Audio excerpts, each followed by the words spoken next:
প্রতিদিন টিভিতে খবর দেখুন, আপনারা দেখবেন ইসরায়েলের হামলায়, ইসরায়েলের হানায় প্যালেস্টাইনে ছোট ছোট শিশুদের, মহিলাদের প্রতিদিন মৃত্যুর মিছিল আপনারা দেখতে পাবেন। ইসরায়েলি হামলাকারীরা প্যালেস্টাইনের নিরীহ জনগণকে 2 বছর ধরে হত্যা করে চলেছে। প্রায় 55 থেকে 60,000 মানুষকে হত্যা করা হয়েছে এবং তার মধ্যে 70% হচ্ছে মহিলা এবং শিশু। তাই এই তামান্নারা শুধু কালীগঞ্জে নয়, এই তামান্নারা পৃথিবীর অন্য প্রান্তেও হত্যা হচ্ছে। ইসরায়েলের হাতে প্যালেস্টাইনিরা হত্যা হচ্ছে, সেই হত্যালীলায় তামান্নাদের জীবন শেষ হয়ে যাচ্ছে। তার মা যে বর্ণনাটা দিল, যেটা মিছিল আসছে, হঠাৎ করে একটা সকেট করলো, তামান্না শুধু মা বলে থেমে গেল, মুখটা তার চৌচির হয়ে গেল। ওইটুকু বাচ্চা মেয়ে, 9 বছরের মেয়ে, দুধের শিশু, 9 বছরের একটা মেয়ে, তার বুকে যদি একটা সকেট পড়ে, তারপর তো সে ছাতু হয়ে গেছে তার বুকটা, শুধু মা বলে নাকি একবার ডেকেছিল। কোন ফারাক দেখছেন ইসরায়েলি হানায় প্যালেস্টাইনের শিশুদের এই দৃশ্যের সঙ্গে কালীগঞ্জের এই তামান্না হত্যার দৃশ্য? কোন ফারাক দেখছেন? আক্রমণকারী চরিত্রটা এক। তাহলে এই ক্ষমতা প্রদর্শন করে নিজের কর্তৃত্বকে জাহির করো। ভোট দেওয়ার ক্ষমতা হয়েছে তোমাদের টিএমসির বিরুদ্ধে, তাই তোমাদের শাস্তি। সেই শাস্তি তোমাদের ঘরের শিশুর মৃত্যুর মধ্যে দিয়ে আমরা পালন করলাম। সেই শাস্তি আমরা দিলাম কারণ তোমরা টিএমসির বিরুদ্ধে ভোট দিয়েছো, তাই তোমাদের প্রাপ্য শাস্তির বিনিময়ে তোমাদের কন্যাকে হারাতে হবে। এই বার্তা দিল তৃণমূল।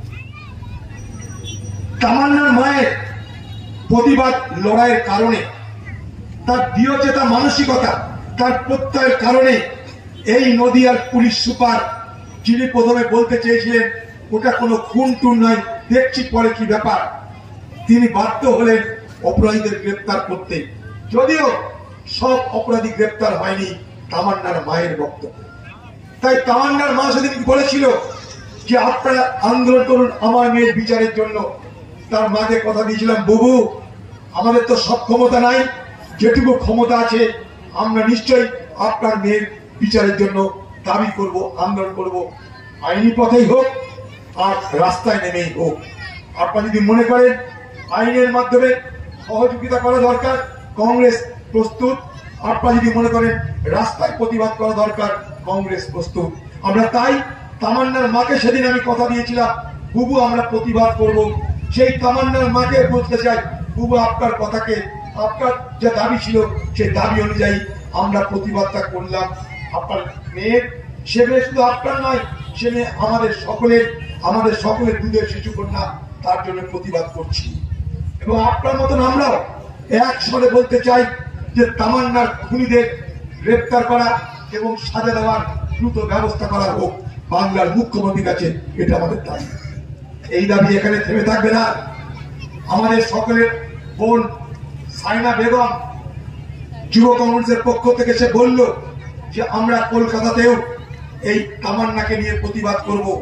সেই প্রতিবাদে তারা যদি আমাদেরকে আহ্বান করে, আমিও সেখানে সামিল হব, যেভাবে আজ সামিল হয়েছি। ঠিক তার পাশাপাশি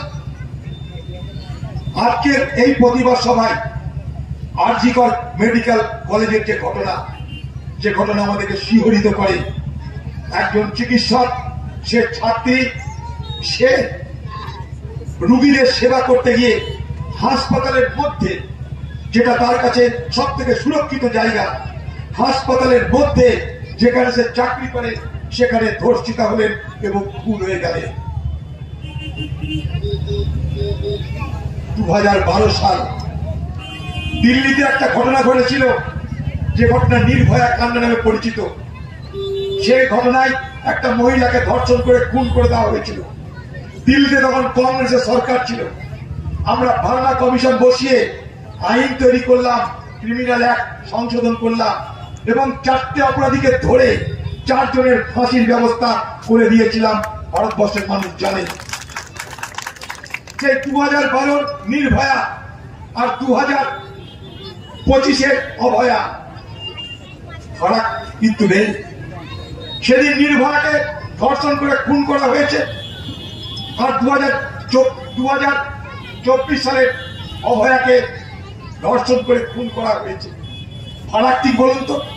নির্ভয়ার জন্য বিচার হলো, নির্ভয়ার অপরাধীদের ফাঁসি হলো, অভয়ার জন্য বিচার হলো না, অভয়ার অপরাধীদের ফাঁসি হলো না।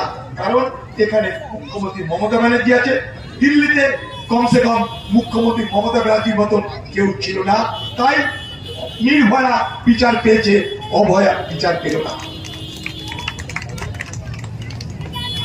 একটা মুখ্যমন্ত্রী সে অপরাধীদের রক্ষা করছে, একটা মুখ্যমন্ত্রী সে অপরাধীদের বিচার চায় না।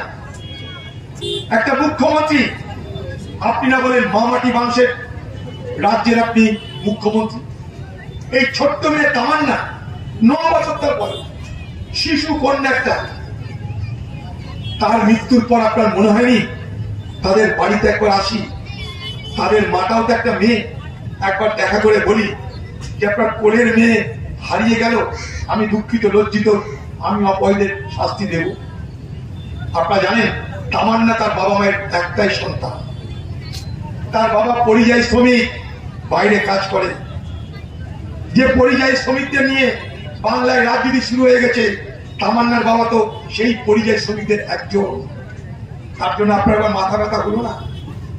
তামান্নার বাড়িতে একবার আসার প্রয়োজন মনে করলেন না? তামান্নার বাড়িতে একবার এলে কি আপনার জাত চলে যেত দিদি ভাই?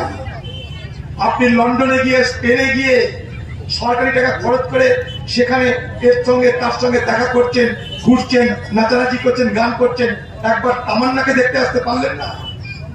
আপনার জাত চলে যেত? আসেনি। তাই আমরা তামান্নার বিচার চাই, তাই আমরা অভয়ার বিচার চাই, সেই দাবিতে আমরা আন্দোলন করছি। বাংলার মানুষ সবকিছু দেখবে, বুঝবে। আজকে 21শে জুলাই কলকাতাতে মুখ্যমন্ত্রী মমতা ব্যানার্জির নেতৃত্বে শহীদ দিবসের নামে উৎসব হল, দেখলেন। টিভি খুলে দেখতেও পারেন, সারা পশ্চিমবঙ্গ জুড়ে হাজার হাজার বাস গেছে, হাজার হাজার গাড়ি গেছে। টাকার অভাব নেই ওদের, চারিদিকে টাকা ওদের। তৃণমূল দল টাকার পাহাড়ে বসে আছে। সারা ভারতবর্ষে সব থেকে বেশি টাকা বিজেপির, তারপরে সব থেকে বেশি টাকা তৃণমূলের, সরকারি হিসাবে কথা বলছে। তাই টাকা তাদের অভাব নেই, তাদের দলে লোকরা যাবে, খাবে, পড়বে, তার জন্য ব্যবস্থার কোনো ত্রুটি নেই। কিন্তু সেই শহীদ দিবসে কি পেলাম আমরা? 1993 সালে শহীদ হয়েছিল 13 জন কংগ্রেসের কর্মী।